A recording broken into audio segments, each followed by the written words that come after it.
goes down, I should not feel it. My operator should be responsible of giving me backup.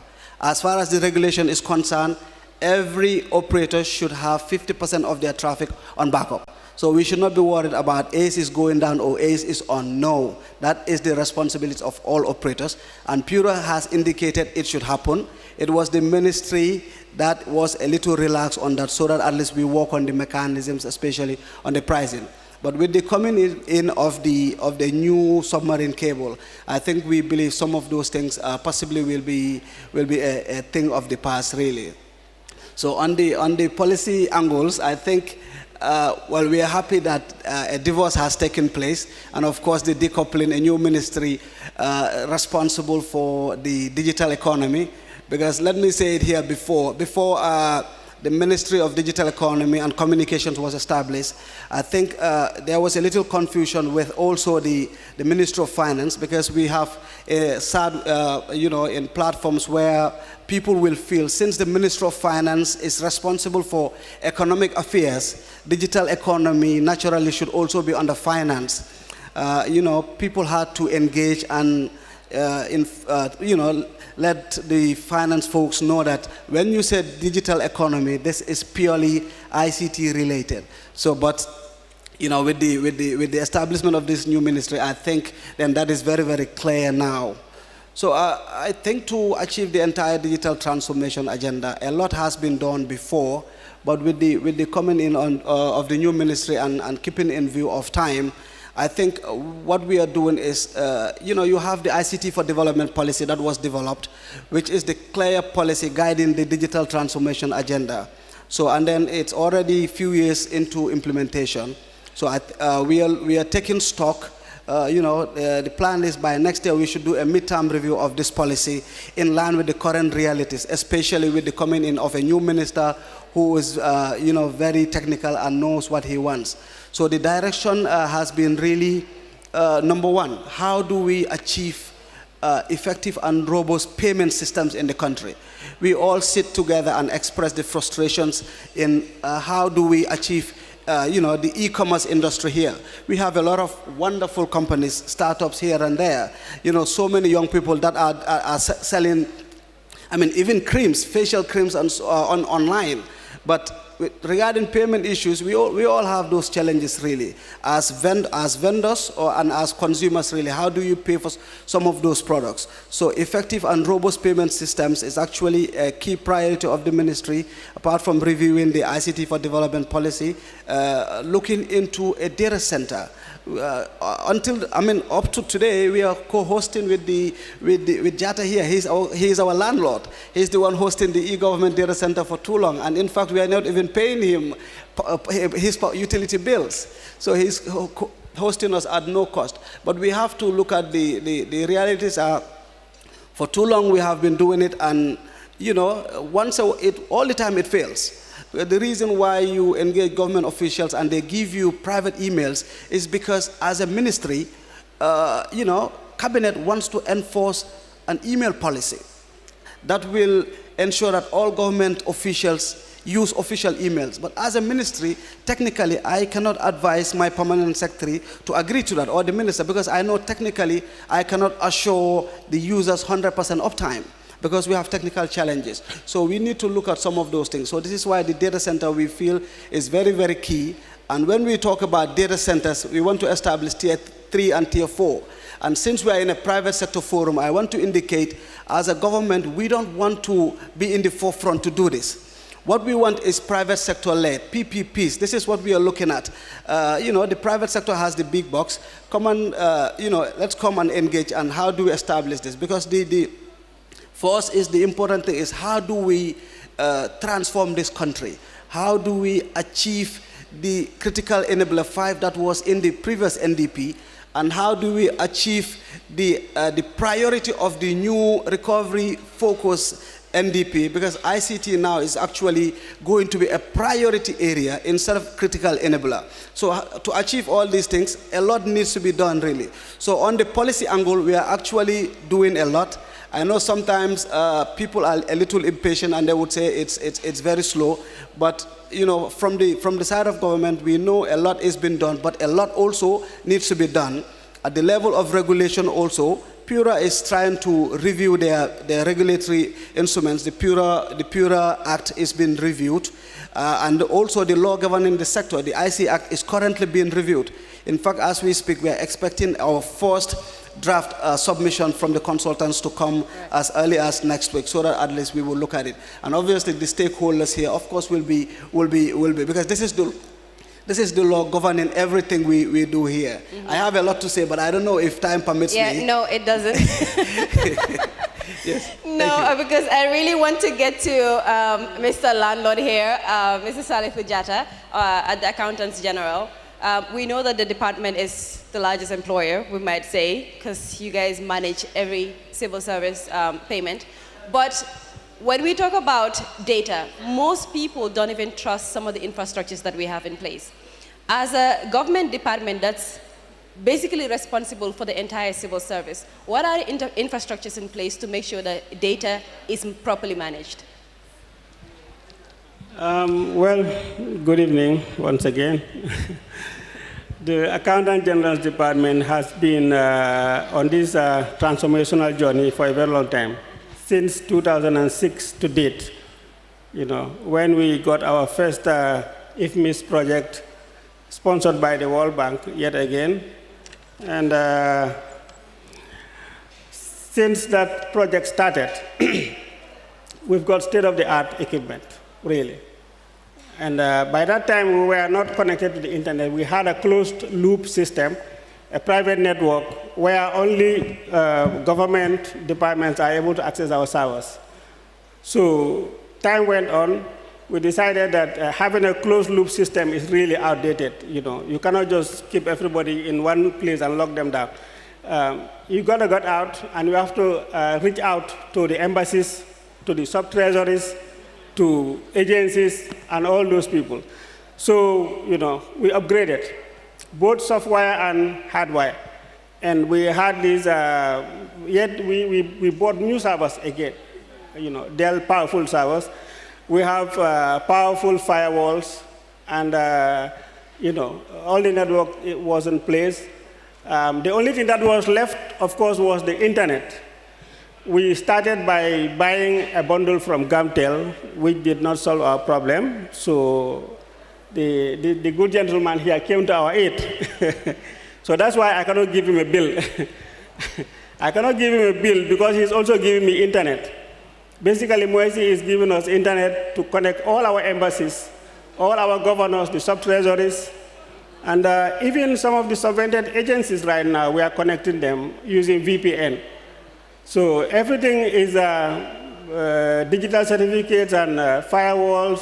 So I think we are as secured as it is right now. Although our equipment is becoming outdated and we need to upgrade. We are working on that also. But for now, we have all the firewalls and the VPNs in place to connect the embassies and all the agencies. If you are not on our land, we give you internet to connect using a VPN. So I think we are pretty secure as it is. Awesome. Yeah. I will just piggyback on that and throw the question back to Amunyang here. We'll go back to the National Data Center, right?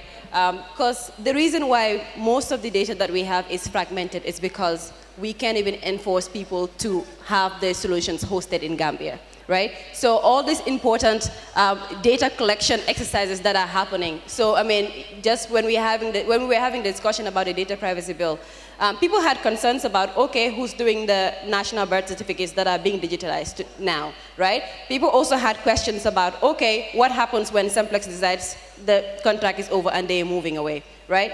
And all of these agencies, in as much as we want them to host and protect our data as users and as consumers, it's almost like we can't enforce it because there isn't a national data center, which makes them either to have the infrastructure in-house or to use a hybrid model where some of the data is in Gambia and some are in the cloud.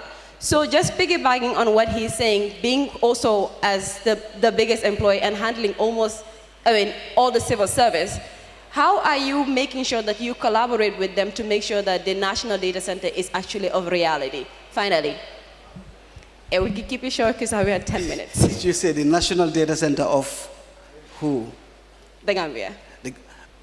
As of now, we don't have a national data center. That is the reality. What we have is the e-government data center that is hosting the government emailing system, most of all the websites, and some of the information systems we are hosting. Some of the information system, because with the down times, at some point, obviously, let's say the Minister of Health, they need their information system to be online. Obviously, at some point, they will be out. We have a data center at the ACE that was done under the NBN project. That is the NBN data center. We are actually working to migrate that, to migrate from e-government data center at IFMIS to the NBN data center, while we get a partner to establish a tier 1. But we know a lot of the private sector folks here, they have their own data centers, either in the country or they have hosting capabilities, usually in cloud. I think on data privacy I just want to indicate that the data privacy draft bill is actually there. The only delay we had is because there is the access to information bill that was passed by the National Assembly. So, and then it gave government at least 2 years grace period to be able to put our house in order to implement. Because if citizens ask you for anything, you need to be, the law indicates that you have to provide that. So I think there was a study that was done, and we realized in Ghana, the Data Protection Authority is actually different from the Access to Information Authority, and this was our direction we wanted to take. But when we reached out, they indicated to us their challenges they are currently facing, and if someone is experiencing something and is asking you not to go take the same route, I think it makes a lot of sense to take that advice. So the reason why we have the delay now is the thinking is to match the Data Protection Authority with the access to information. Because one entity is telling you you have to disclose data, but the other entity is telling you you have to you have to be mindful of privacy. Right. So I think this institution, once you kind of separate them, I think there will be challenge, because this one is saying I need to, this one is saying no, you need to protect. So this is the reason. Yeah. But I think hopefully we should be able to get that sorted. It's actually sitting on the desk of the AG chambers for legal opinion. Yeah. We should move on soon. Yeah. Thank you very much, Amo. I think for that point, what we were also discussing was data categorization. In Gambia, we don't have what is classified, what information is declassified, what information is meant for the public. And so because everything is all together, that's why it feels like you guys have to separate to make sure that, it feels like both of you are advocating for different things. But I will go back to Dr. Georgia here. Wait, I know you want to answer, but I will go to Dr. Georgia here, because with the coming of WADIP, and with all the policies that the Ministry of Communication and Digital Economy is doing to make sure that the government embraces digital transformation, he brought up a very important point, and it is the lack of collaboration within the ecosystem. So as a player that is already here, and we're hoping that as these things come, we also need to be prepared. We also need to be ready, right? So as a software company, what are you guys doing in this vein to make sure that in as much as we begin to advocate for local content, but also there is collaboration within the ecosystem? That's an interesting question. So there was a call for a bid not too long ago, and we actually partnered with 3 other software companies to apply for this. But still, we didn't get that. And we passed all the requirements, but they had already identified an international partner to work with. There's no other question that I'm going to add to that. So what he's saying about local content legislation to change. Right. So I'll look into that, and we'll push, and we'll keep on collaborating, keep on applying for bids, and let's see what happens. Yes, I think Amo, you and Mamadou Salif, you might have to have a side discussion with Dr. here. because she just continues to reiterate why we need to have the Local Content Act, so that government is also, prioritizing its own. But it's also important to look at sustainability. Right. So if you have a project, maybe put aside, if you feel that maybe the international institutions may have something over us, why can't you have something for capacity building? Put aside some funds for capacity building within Gambia. The skills stay within Gambia, but also there's sustainability. When the project ends, we can continue managing the project. Thank you very much, Dr. Georgia. I think important points there. We'll also come back to the issue of sustainability with WADIP, but I'll go to Mr. Lamin here. I think we have about a minute or two. If you can wrap up with what are the ministry's plans in terms of for digitizing this space, which is the health space?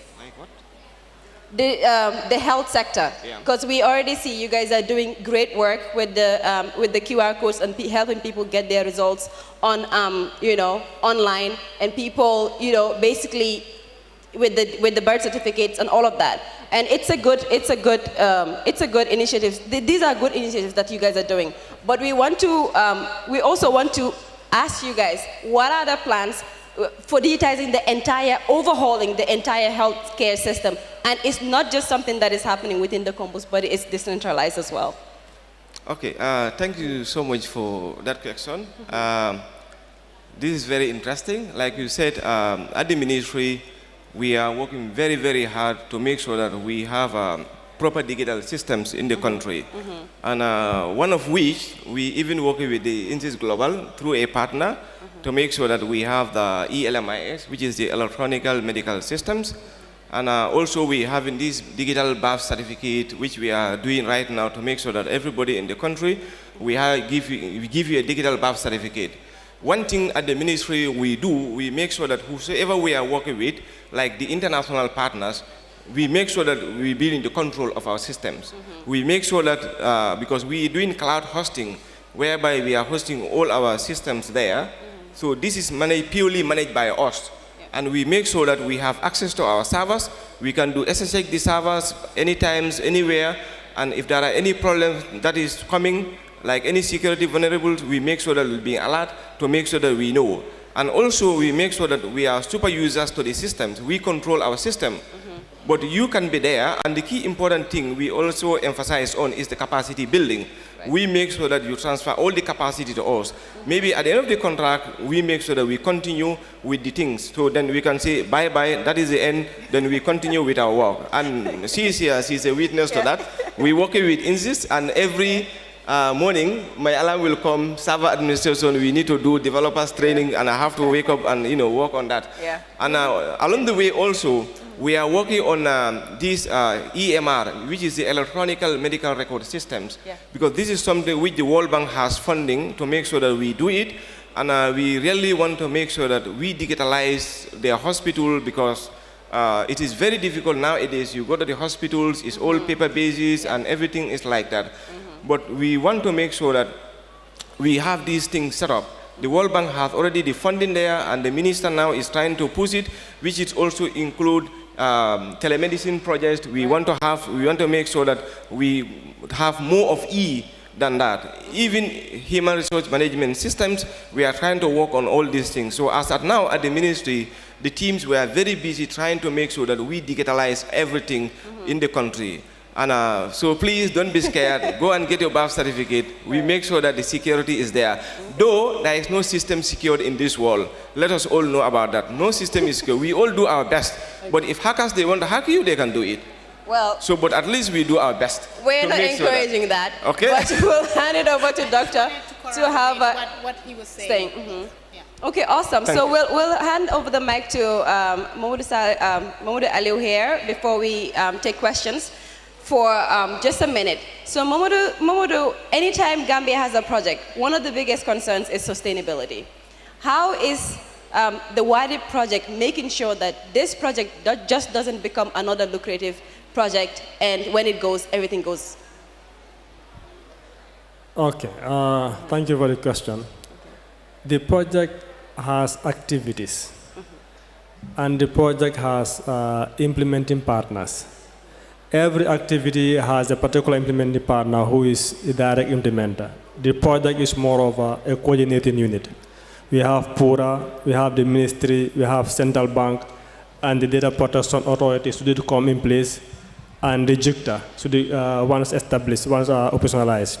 So it is a matter for those institutions, right, to ensure enough capacity within them to sustain whatever systems is developed. And then for government, should there be any initiative to continue it? And I hope that we are hopeful, and there are plans that whatever is started, it is continued and not stopped once the project dies. And maybe the project will not, in fact, die. Thank you very much. I think we're an hour above time. So we have questions. Pons have been raising his hands for the past 15 minutes. We'll take questions. Please keep your questions short. We'll take 5 questions in the audience, and we'll wrap up with the closing remarks. So Pons, can we have somebody help with 6 minutes? Okay. Madam MC, whatever she wants.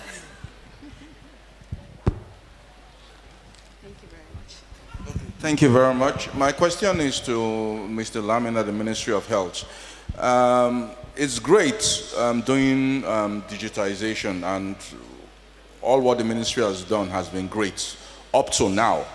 I think you people have not, with what Dr. Jojo has said, Maulabin Aliyu has said it, with the birth certificate is a mess. You have digitized it, but the digital transformation process has not taken place, whereby you have old people lining up, whereby easily, not that they didn't have birth certificates, that could have easily been uploaded on a portal, and they can even pay a fee, as you do with the COVID, and it generates their birth certificate for them, their digitized birth certificate. So with all this brilliance, when you started, why, with someone like you there, why do we have this mess with the digital, with the birth certificate? Because it's a mess. Thank you. Okay. That's a spicy question. Yeah, thank you so much for that. Basically, yes, you can call it as a mess, but like for me personally, we are working in terms of technological tech part. We are an IT guy. We make sure that whatever needs of IT, we address it. But there are other ways also, because birth certificate, if you look at it, we have IT component of it. We also have public health component of it, who are the responsible for that. We also have the health communication unit that will give to sensitize people and everything. So it's like different component of it to make sure that we have a proper birth certificate in the country.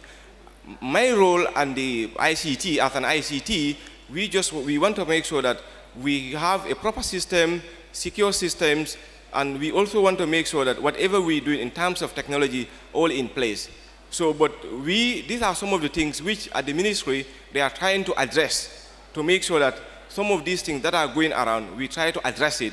The ministry is aware, and they are really working very hard to make sure that they address all these issues along the way. And this is not one-off. This is something, after 3 months of campaign, it will still continue in all the health facilities. If you want to have your birth certificate, you go to any health facilities, the facilities will be there, you'll address it. One of the challenges we have as we speak right now is the internet connectivity in the country. We all know that to have good, proper internet, that leads to the ISPs. We need to make sure that we have proper internet in the country. You go to Passy, you want to access things, you cannot even have it. So these are some of the challenges we have. So some of the challenges don't even apply to the ministry, but also country as well from the ISPs, which we also need to address. Because some of our colleagues, if they go to Fajikunda, they want to get access to internet, you cannot even have a proper internet. They say we are 4G, it gives you H. Yeah. So how do you expect to move forward? Anyways, well, there's a rebuttal there, but we'll take another question. I think the cultural shift if people have internet in their homes, they should be able to have that. So we're talking about capability. So if you have internet, you have a smartphone, you should be able to do it. For those remote villages that don't have it, of course, the expectation is not there. And I think that's where, if I get it right, that's what Pons was trying to ask. But if you can get another question in the crowd, in the audience, any other question? Yes. Oh.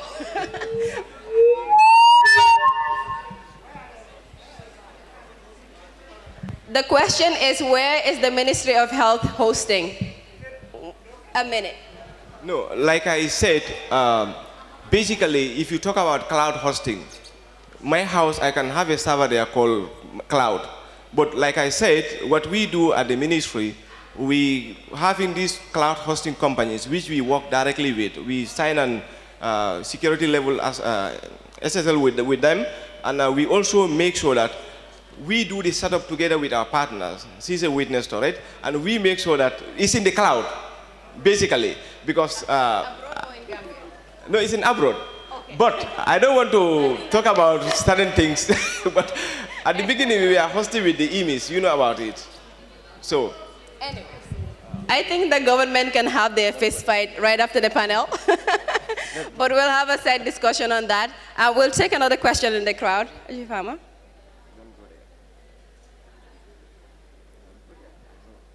Is it working?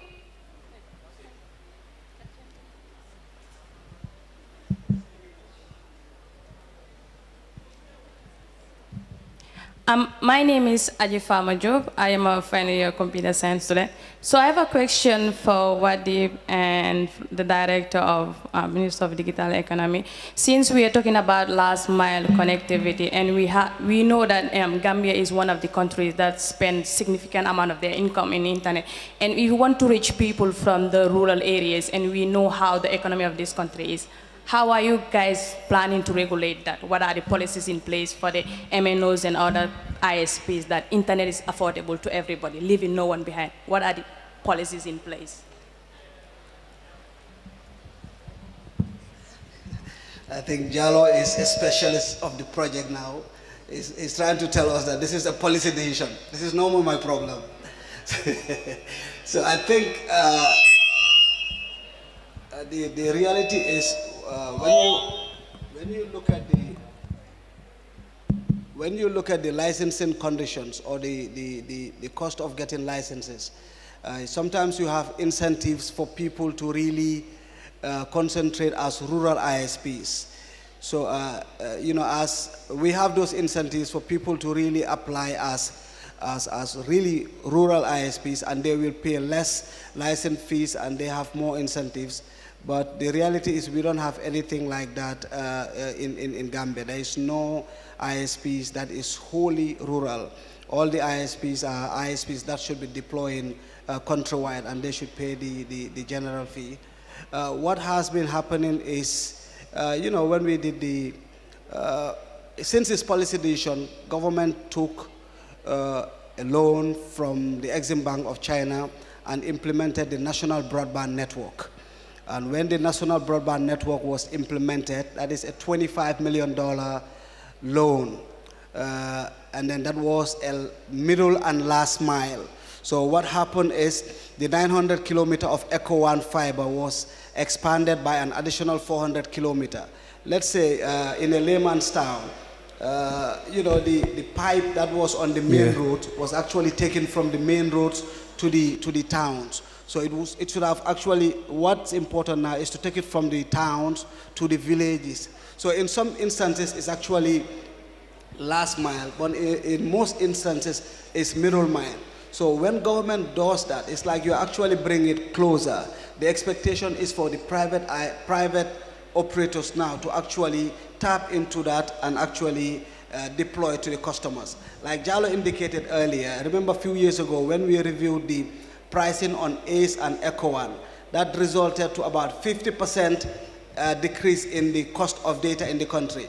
But me and you as consumers, we did not feel it, because what happened is, if I had a 1 meg from IXP X and I am paying 2,000, what IXP X will do is, I am already paying 2,000. IXP X will not want to reduce the cost by 1,000. IXPX would want to give me 2 megs. So this is why most customers actually did not feel that. But there was a price reduction that happened because we increased the prices.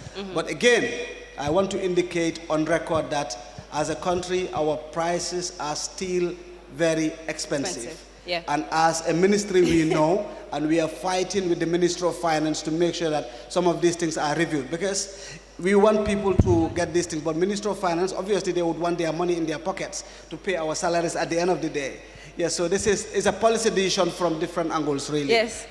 Before we take one last question, we'll give the mic to Jojo. Well, Fatin is literally wrapping me up.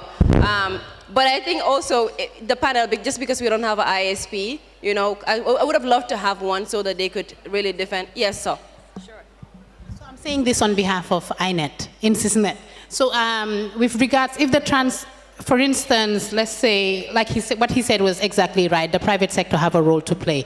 A lot of the cost for the private sector sometimes comes from energy cost, you know, making sure you have solar, you have batteries, hopefully with a stable electricity supply with the OMVG project, costs may go down.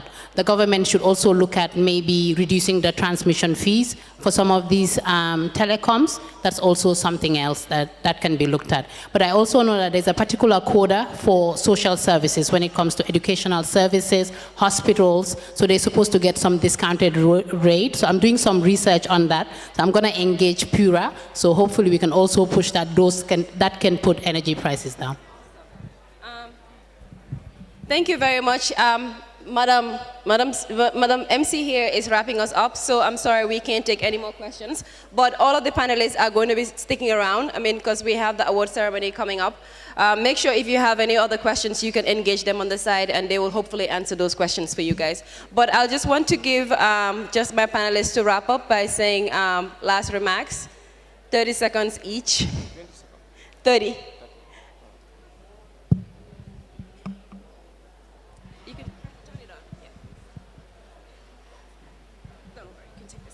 Hello? Yeah. From the point of view of the Accountant General, we are also just like the other consumers. We are also interested in having cheap and affordable internet because we are big consumers of internet. We have our embassies, and right now government officers are used to getting VPN to do their works outside the office. So when people get used to that kind of freedom, you cannot just ask them that shut down your laptops and come back to the office. We need cheap and affordable internet, and we need the ministry to make that possible for us. Thank you.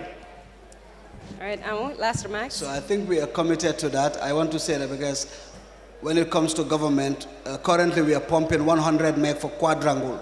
So the entire quadrangle is getting internet from the government capacity, from the ministry.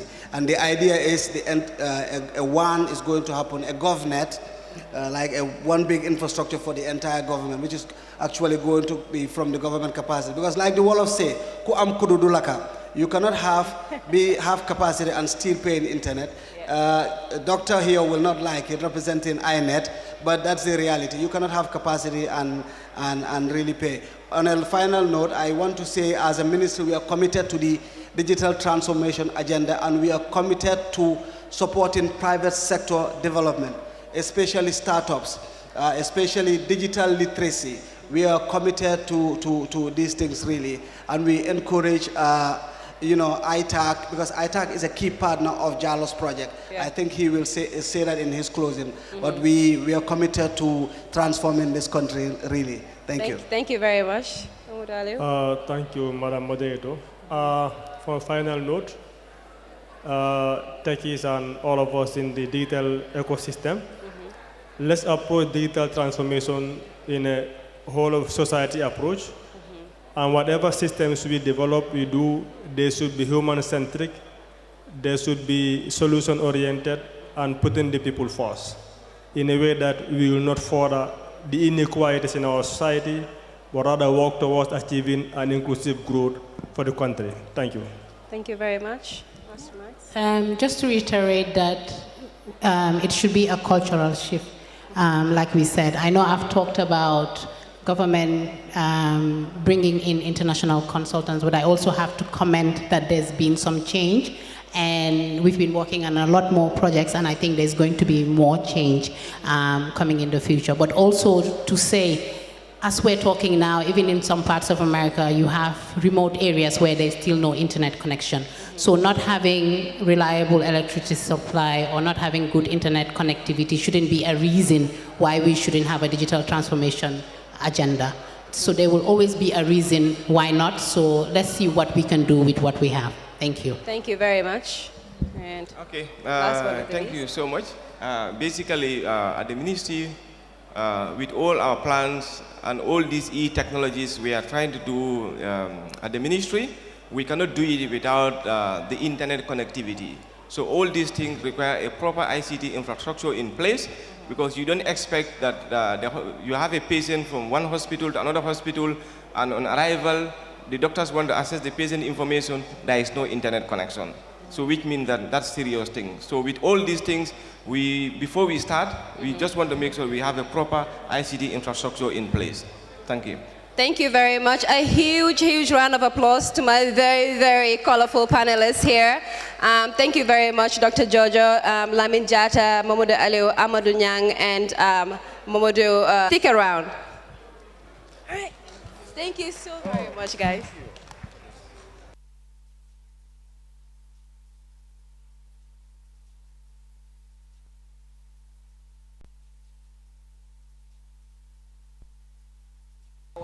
Huh? Honestly, I'm doing this because I owe Zainab one. But raffle draws are still happening at Point Click, and they're still giving out free domains. And there's an ASUS laptop to be won. So, thank you. Thank you very much, Menge and panelists. I sincerely apologize for being the bad cop and pushing for time. I know since you've been eating, I've been pushing you, but I really want the event to end with everyone being here. And as you can see, the crowd is thinning out. We understand the transportation situation in Gambia and how long it takes to get home. So we really appreciate those who are staying. So please excuse us if we're trying to now rush things, but soon we'll be done. So moving along, now we're at the really most interesting period of the day, which is the award ceremony. So I would like to invite the judges from the pitching competition to please send their representative to come in and announce the winner of the pitching competition. Also, if you can accompany your fellow judge to the stage, it would be great. For the person who will win the pitching competition, you'll be given 1 minute to make a statement. Excuse me. Following that, we will start the award ceremony. And as you win, please know that we would expect a short statement, 1 minute, just to share your appreciation or to share your sentiments about the award. You know, we really leave today based on how we perform on this stage today. So if you can just kindly come forward so that we can get to the closing quickly. Thank you so much.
Okay. As the judges make their way over, kindly allow me to give credit and recognition to the exhibitors today for doing an amazing and interesting exhibition, starting from AfriCell. Thank you. Outboost Media and Analytics, MS Elite Group, Gambia Tech Project, eZone, Elevate Studio, CHOPSA, Jacob Labs, The Hub, Insys Global, Unique Solutions, Prunedge, Jilma Harbala. Thank you for that tea. If you haven't had some tea and you had a heavy lunch, make your way to the back. They have some tea. Innoverx Global Health, still screening back there if you're interested. QCell, Q Money, ANG Capital, The WebHey, Asutech, Gisco, Madani Studio, ITAG, Point Click Technologies, ITAG, Baytech Software Company. Thank you all very much for participating today.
Thank you very much.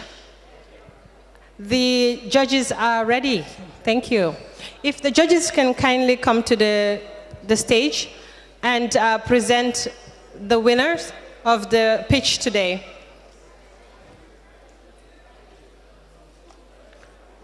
The winner will have a minute to say a few words. Thank you. Thanks. So, are all the startups who pitched here? Where are you? I don't see you.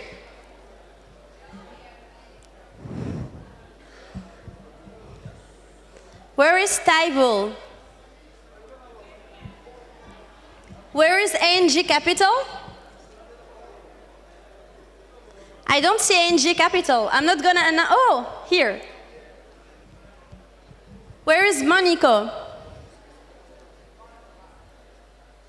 Monico? Does someone see Monico? There? Oh, all right. Where is Joseph from the Webway? All right. So thank you so much for everyone. Thank you for the audience for following up. We have been with the judges in total consultation. We were deciding, we were assessing the startups. And first, I wish to thank the 4 startups who pitched today. Just as a reminder, they are working both in fintech, in chatbots, and also in enterprise accounting. Today, we are closing this ceremony by a series of awards. So for the pitching competition, we have 3 winners and 1 very special winner. The 3 winners will get the opportunity to pitch at the GAIN Investor Day, which is organized by the Gambia Angel Investment Network and YEP later in September. And we'll have the opportunity also to follow the Gambia Tech project with Boubacar. So I will proceed to announce the 3 winners before I announce the special winner who will also get access to the event in France. Are you ready? No, more energy. Are you ready? Awesome. Maybe let's give them a round of applause before. So, winner number 3 is the Webway. A round of applause to him. Congratulations. So, the winner number 2 will also attend the Investor Day, with GAIN and YEP, and also special coaching with them on how to refine their pitches, how they present their company. So let me announce winner number 2, who is ANG Capital. A round of applause. And now, let's move to the super winner, who will not only get access to the Networking Investor Day event, to the refining of their pitch deck, but also to attend the event Emerging Valley in Marseille, in France, in November. Let's give a huge round of applause to Taibul. Congratulations! Congratulations, congratulations, Taibul. We are very happy for you. Awesome. So now the next steps is Boubacar Koli will reach out to you. He will be both organizing the participation for Taibul to the event in France, but also for the next sessions of mentoring. I also wish you all the best, and you will remain in touch anyway. So congratulations again for our 3 winners. Thank you.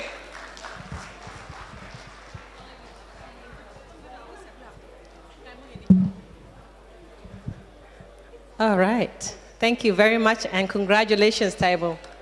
Wonderful pitch. So for the awards ceremony, we have the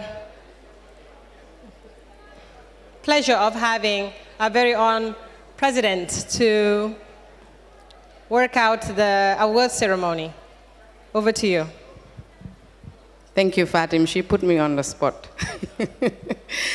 Thank you all for staying the entire day, and we'll make this, I don't want to promise short, because I'm recognizing institutions and individuals that have really contributed to the ecosystem over the decades, I would say.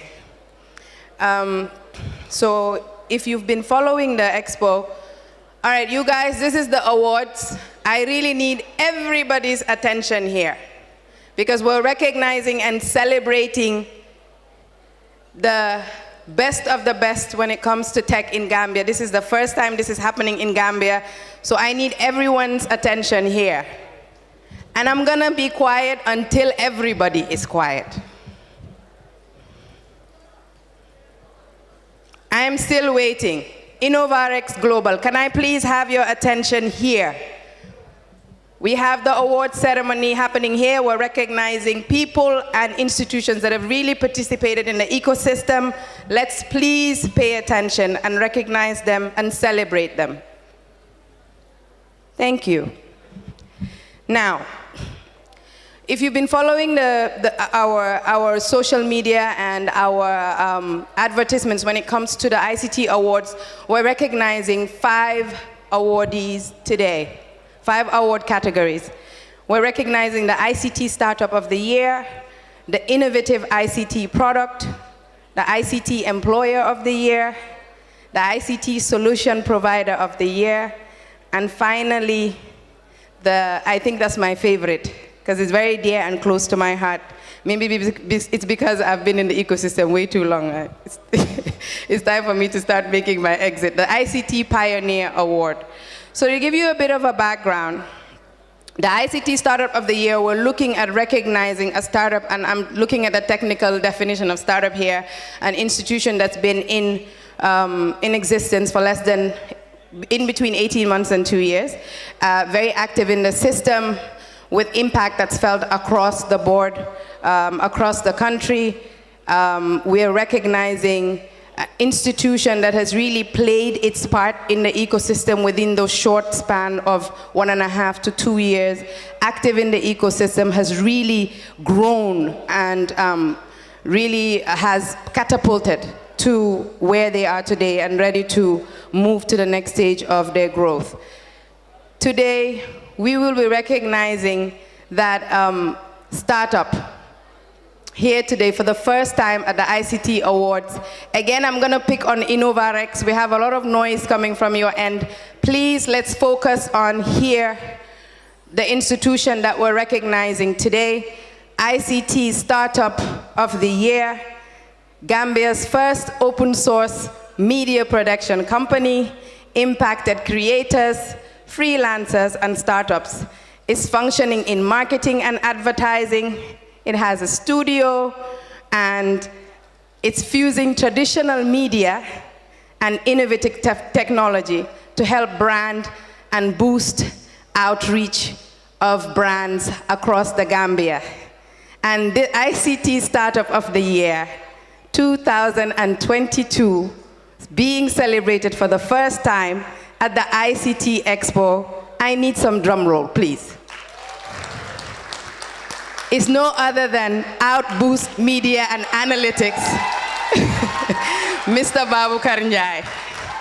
I think he deserves a standing ovation. Can we please give him one? Babukar Njai has gone in a space of 18 to 24 months, built our Aduna studio, which is now being used by people for interviews, institutions, for media and marketing. I'm gonna give him time to give a few words. Very quick, Babukar. Congratulations. Thank you. It's going to be very short. Outboost is about 2 years. And Outboost is about 2 years, and it started by accident, right? And in 2022, we turned into a 360 full suite ad agency, in having an in-house open source studio that can be rented by any creative or any freelancer. So far, 8 months in, we've booked at least 800 bookings in that studio with about 10 music videos, right?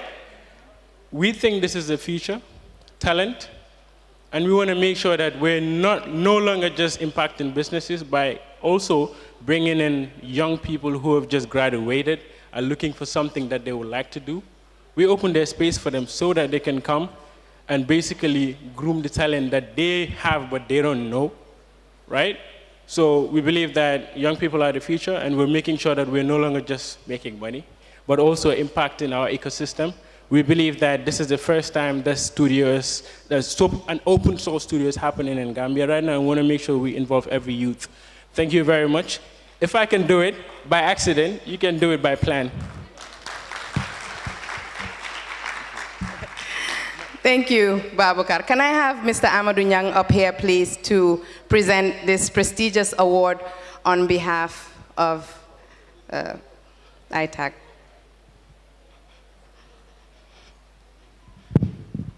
Can we have the cameraman up here, please, to take some photos? Here you go. So maybe you can take a photo with him and hand over, and then we can also have Babukar with the plaque, please. Fatu Aita, can I have you up here to help me with this, please? Can I have someone up here, please, to help me? Babukar, you're back. I'm multitasking here. Thank you very much. Thank you. Thank you so much, Babukar. Congratulations.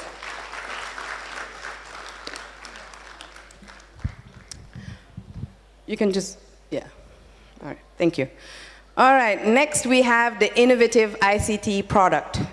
So when we were assessing this at the level of the award committee, which was chaired by the able Mengelo, and we had a cross-section of judges that really sat on this panel to look over the nominations that came in over the period that the nominations were open. Excuse me. The Innovative ICT Award is recognizing a product that has really impacted in the entire Gambia. So we weren't looking at Greater Banjul area alone. We were looking across the country. A product that really impacted in tech. A product that really made life easier for people. I'm trying to give the intro without giving away the name. And it's very difficult. I'm trying to build up a momentum here. But this is a product that all of us at some point have either used or our family members have used in the past 2.5 years. So I think it will be very difficult for me to build up on this product without actually really revealing who the recipient is. But before I go ahead, I think I'm gonna have Mr. Babukar Koli here from the Gambia Tech Project, please. Please come and join me here to hand over this prestigious award. So I believe for the first time in Gambia, this award is going to a public institution.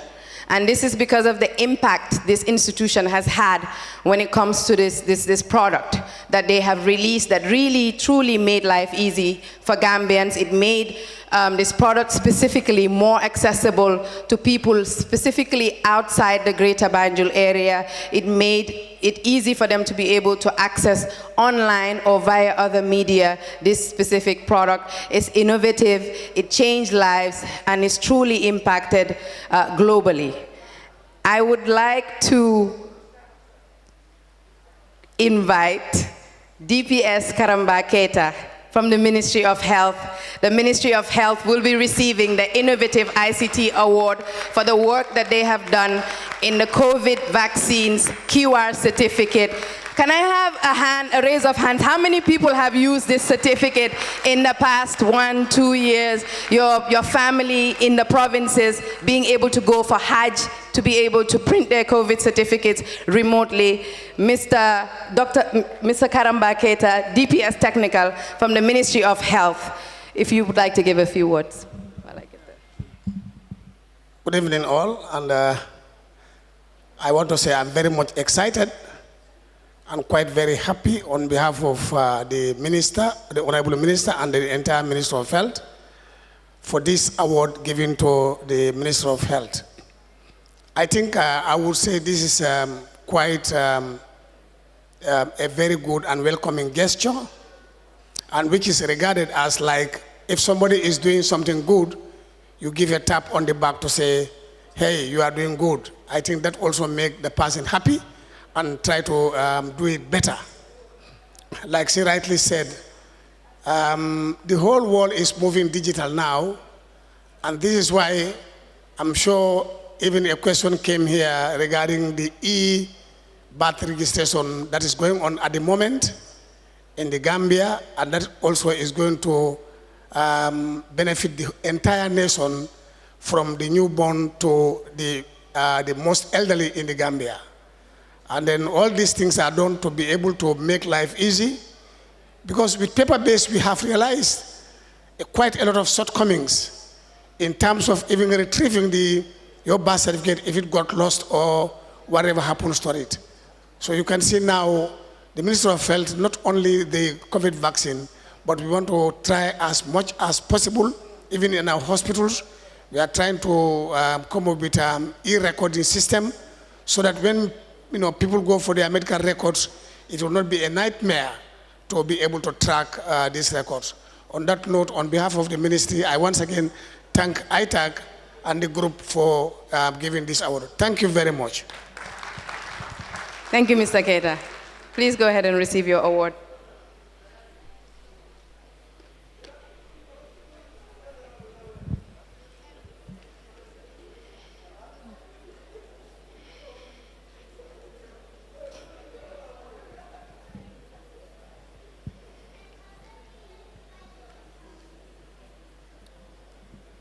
Thank you, Mr. Keita. Thank you, Babukar.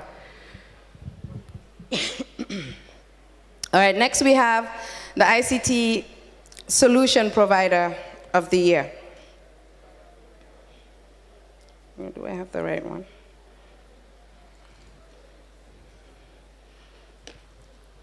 Right, so for the ICT Solution Provider of the Year, we also looked, with all these awards that are recognized annually, we truly looked at the impact that the product or the service or the solution or the individual institution, the impact they've had at a country level. Because when we look at the ICT products that we're seeing emerging in the ecosystem, you will realize that a lot of that impact is restricted to the Greater Banjul area. And why is that? For one reason or another, because the internet connectivity is better here, because the utilities or the electricity is better here, and so many other reasons, because probably maybe at some level the literacy level is better here, and all the apps and the different solutions that are being created are focused, I would say 95% are focused on people who are literate. So that truly reduces the impact of some of the solutions that we see emerging in the ecosystem. So it was a tough decision for the award committee to really look at impact at a national level. Which companies or solutions are truly, even if they haven't reached that maximum peak where they're reaching all the way to Basse or Koina, they are at least making efforts to be able to be that brand that truly touches on a cross-section of our society. So on that note, I'd like to recognize the ICT Solution Provider of the Year. And this institution actually was at our maiden expo in 2020. They had just entered the market at that point, and I remember them, they had half a stall in a corner, and they had all their items and products, and they had a very interesting lady in their stall, and that's why I really remembered them. So actually when I saw her today, I was like, oh, now I remember where I know you from. She was very, very captivating and very driven. She had a drive that really I could remember to this day. And I think that's not special to her alone, because I've interacted with other members of this team, and that drive seems to emanate from them, no matter whether they're doctors or nurses or marketing officers. It is truly a culture that has been embedded in this institution. Over the short period that we've actually been able to connect with them and truly see how they've grown in the ecosystem. They've been able to touch on lives. They've organized drives that are truly touching on the health industry. Anyone that's in health or in the health industry or pays mind to it has heard of this institution and knows of the brand by heart and have been touched at a personal level. And I think what really touches people with this institution is that they've made quality health care, or they're trying to make, maybe, not yet there, trying to make quality health care affordable. They're also touching on technology. I'm sure you'll be like, why are we recognizing this institution? And it is because not only do they touch on science, but they leverage on tech to really be able to take that science to that next level. They're bringing the doctors and nurses to you. I think that gives you an idea now. So they've developed a cloud-based system called Agasta, a game changer that enables healthcare professionals to keep an electronic record of all patients' encounters, revolutionizing healthcare delivery by creating an ecosystem without borders. I especially like their product called WOW, Wellness on Wheels, and this is no other than Innoverx Global, ICT Solution Provider of the Year. I think that deserves a huge round of applause. May I please have Mr. Ponslet Ileleji, coordinator of Joko Labs, president of the Gambia Tech Club, to come and hand over this award. And you guys need to check my weight. I think you got it wrong.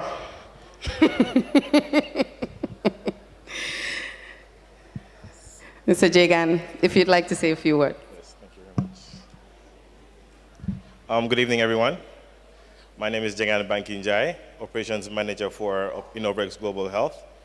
On behalf of Dr. Ismail Baji and the whole Innoverx Global family, we want to thank you all for recognizing what we're doing with Agasta, our product called Agasta, the IGH-born product called Agasta. As you know, we're breaking barriers by patients walking into healthcare facilities and at least going home with your patient records, sent by your email or sent to a sponsor or something like that.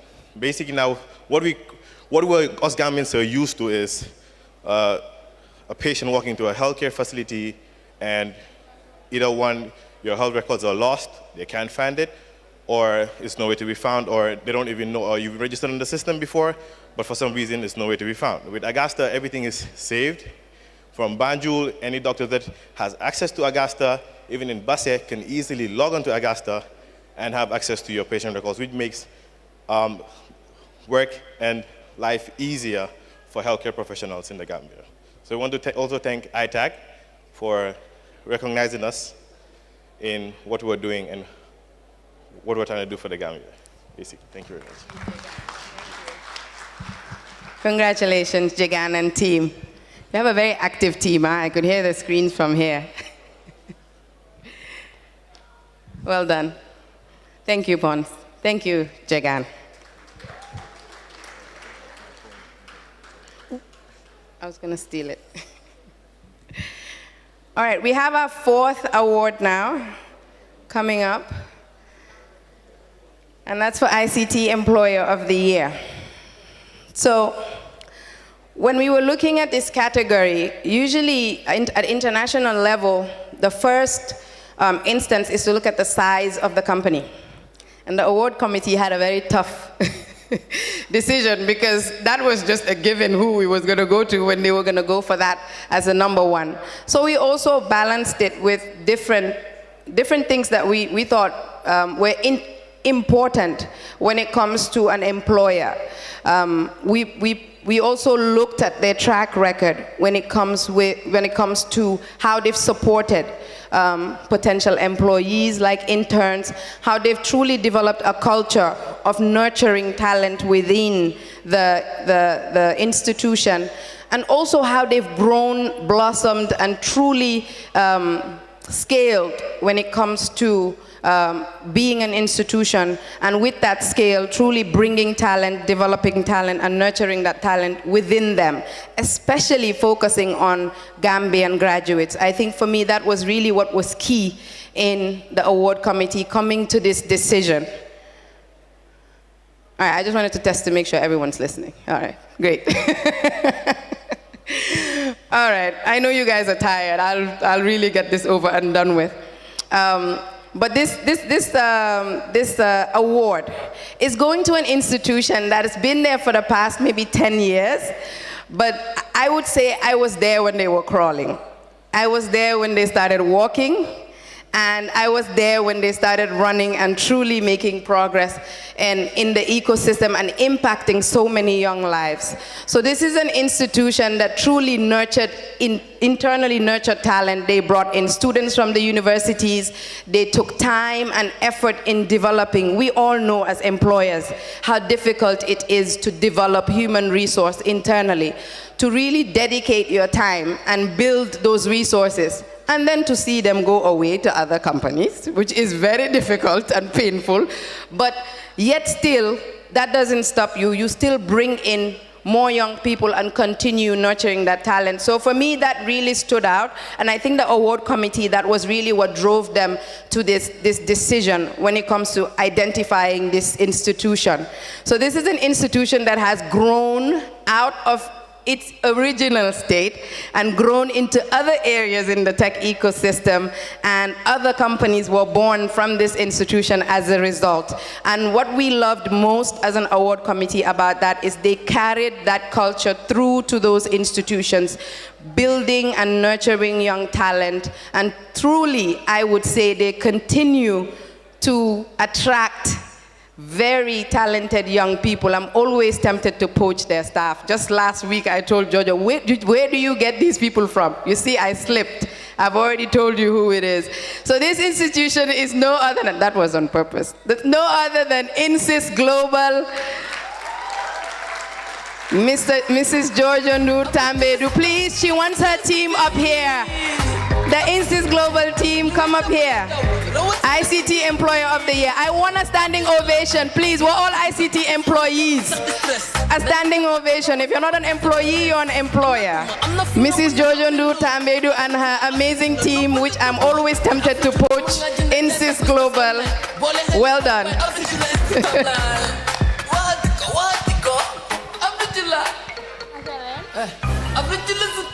Abdullah Shikergi.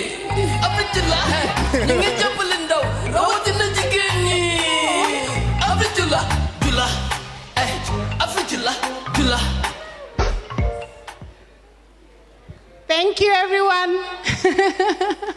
Thank you for the award. I think they deserve to be here. This is INSYS. INSYS is made of people. Come, Ami.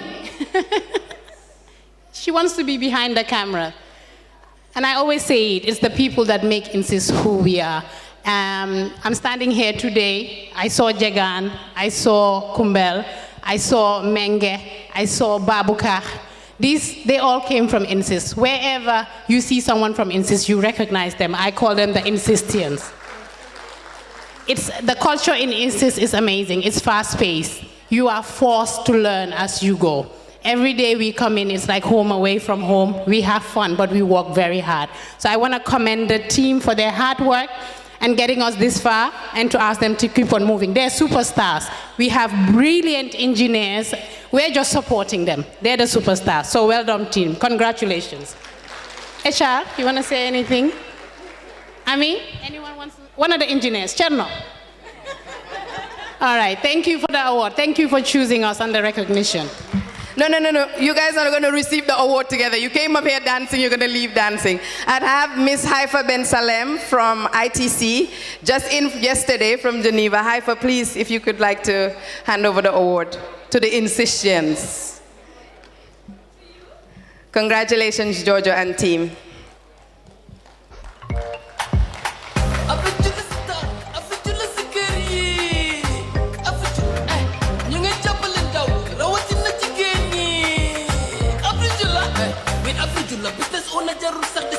Thank you.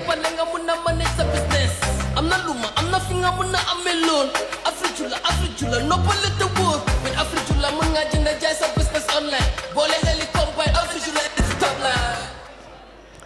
Thank you, Georgia and team. That was very lively. This last award is going to be handed over by our representative from ITC, Antifatu. I hope to. I really did not warn you, but you're coming up next, just so you know.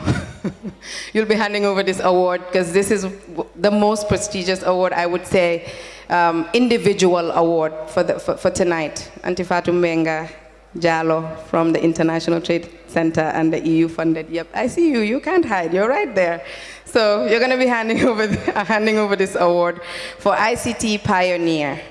So the ICT Pioneer Award, as the word pioneer states, this is someone that has truly impacted the industry over 15, 20 years, and in many ways, in many diverse ways. This was a very emotional choice for the entire award team. This is why I wanted Fatim to hand this over, because I know I'm going to cry.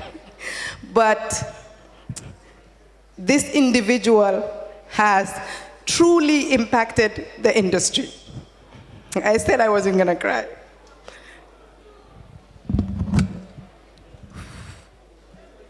Once, I think you're going to have to give this one.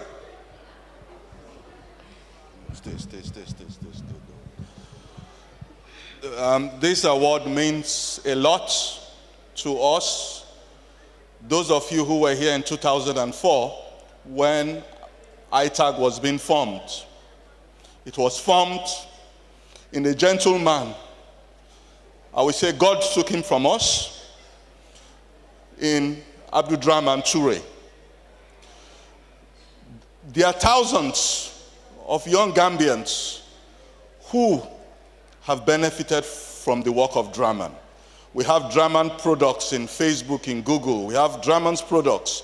The founder of Table, Esa Jabang, all those people work with Draman. ITAG was formed in his office. Biran was the only lady when we were forming ITAG. She had a close bond with Draman. I personally, as a close friend, I spoke to him 2 weeks before he died. And we had this great conversation about what he wanted to do for the industry. When we are talking of e-bet registration today, Drama made it happen. When we are talking of digitization of our ID system, Drama made it happen. As we give him this award posthumously, I want us to stand up for 1 minute for us to recognize one of our own who God took away from us early. God bless his soul.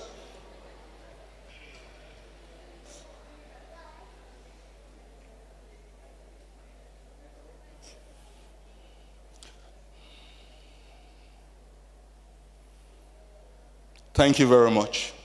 I will call on a representative of his family, of the family of the late Draman Toure, to receive these awards. Usman Ja, a member of Pristine.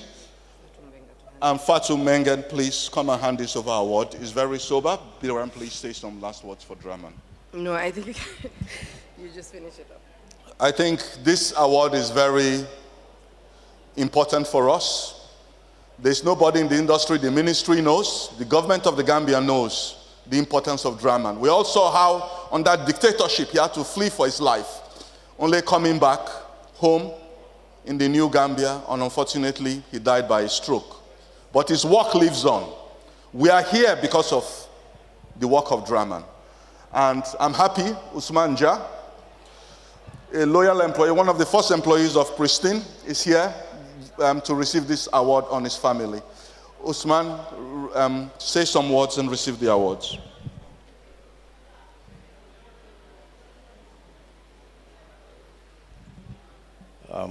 Thank you very much, Pons. It's indeed very emotional, you know, when Biran started, you know. Just to say that I'm delighted to receive the award on behalf of his family, whom couldn't make it here. And like Pons already stated, anyone who knows drama knows that technology and innovation was part of his DNA. And he passed on his knowledge and skills to many Gambians. including myself, who's a beneficiary, up to date, and many others in the room here. Draman has a vision and a belief that technology and innovation will leapfrog Africa to the world development. And we are now seeing Africa engage in a battle of innovation. We are all proud of his legacy, and it continues in all of us here today and beyond. Apart from that, I would like to recognize and then thank Ponslet. He's been there ever since. He's been there pushing ITAG, as well as Biran herself. I was part of ITAG and still contributing my quota. On that note, I'd like to thank everybody here. It's indeed emotional. Thank you. Thank you, Usman. Ja, please go over to Auntie Fatou Mengen to receive this award. I think we ended it in a very emotional way. I will call on our able Vice President Fatim to come and support her president to close this session. Draman, one of those people, I always call him Ivy League boy, one of those people, great St. Augustine, one of those computer scientists that made things happen. And I think this award, in the heavens, he'll be happy that he has received it and his company. So over to you, Fatim, to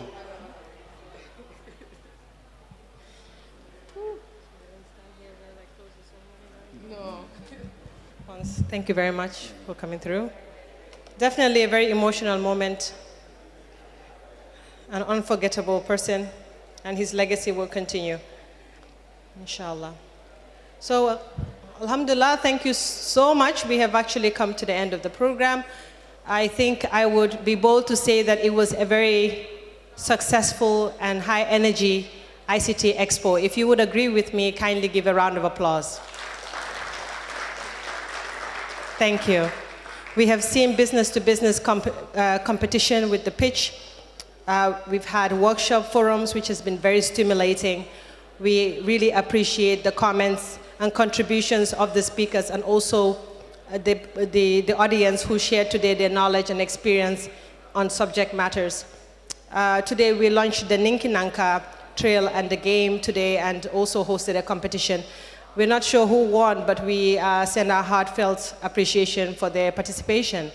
We also had very interesting and presentable exhibitions.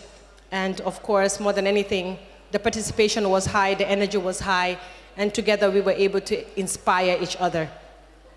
I hope today will call for more attention for sustainable development in the technology and communication sector.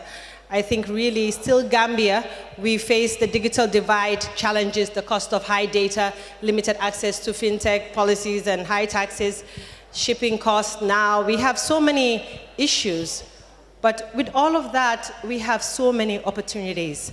And I think really today, we are able to see how we are individually or from corporation level harnessing harnessing growth in our sectors and meeting these challenges.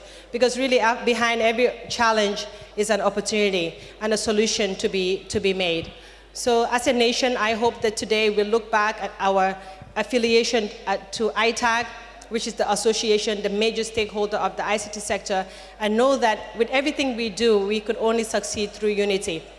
I like to think that Gambia is one of the countries that is most ready for advancement in technology and digital economy.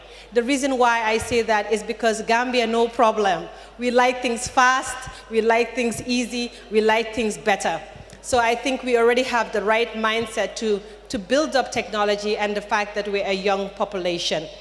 I think if we are able to really harness the capacities and abilities of our young people and really help the employers, the startups, to really have access to make things that they know is possible and we can make it happen, I think we will bring about immense productivity, and in that transformative process, we could build our own economy.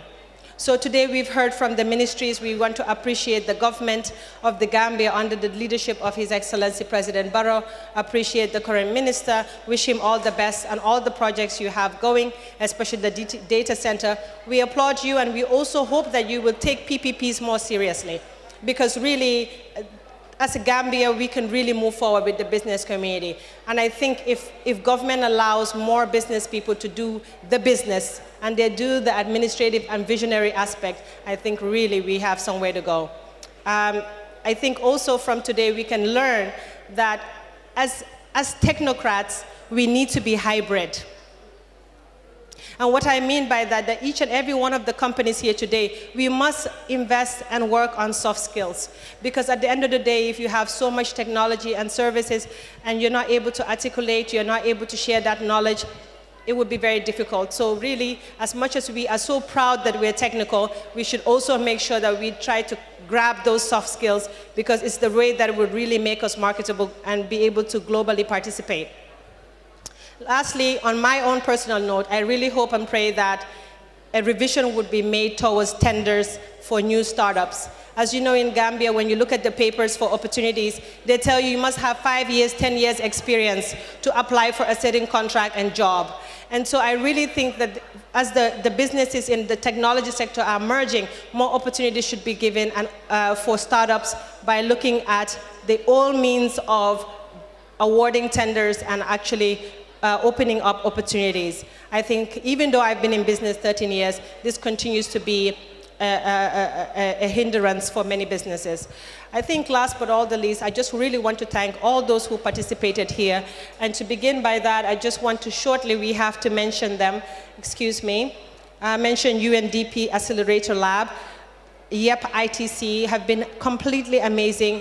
Not only have they pioneered the empowerment of youths across the country, but they have constantly been a support system to the ITAG.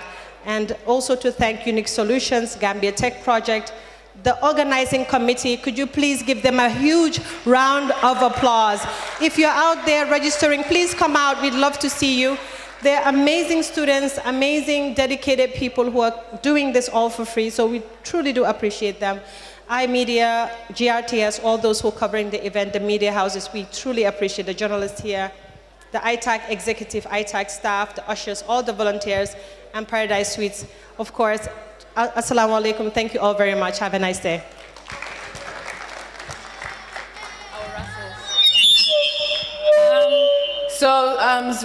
Sorry to those who participated in our raffle draw.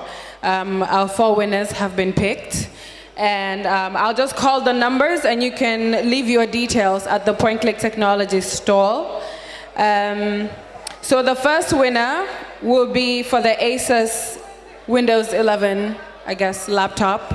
And the ticket, or the winner is 3507333. 3507333 for Asus. Free laptop. And for Microsoft 365 Business for 10 users, the winner is 3507327, 3507327, 3507327. No one claimed this one, so you're gonna have to pick another. Okay, so no one claimed the Asus laptop ticket. So the winner, the new winner for the Asus, no, that was a ticket. That was a ticket. He got it. Oh. Yeah, so there's a winner. Oh, okay, there's a winner from from Last Minute Dewa, Gambia. So for the lifetime domain and hosting service that we're providing, the winner is 3507359. 3507359. Please claim your prices at Point Click Technologies stall. Thank you very much, and have a good evening.